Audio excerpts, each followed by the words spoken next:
عسلامتكم. اهي توا باش نحضروا مع بعضنا شوية محمص بالحليب للسحور.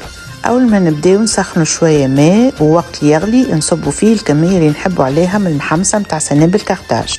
نحركوا مليح ونخليوها تغلي حتى اللي تطيب وتعمل كشكوشة. توا باش نزيدوا الحليب ونخليوها تزيد تغلي شوية، واخر حاجة نزيدوها هي السكر. والسكر بالطبيعة بالذواقة كل واحد يحط قد ما يحب. نخليو المحمصة متاعنا تزيد تغلي شوية، واخر حاجة نزيدوها هي قطيرة عطرشية. نستناو حتى المحمصة متاعنا تبقبق مليح، وانا هوني زدت شوية زبدة بور لونكتيوزيتي.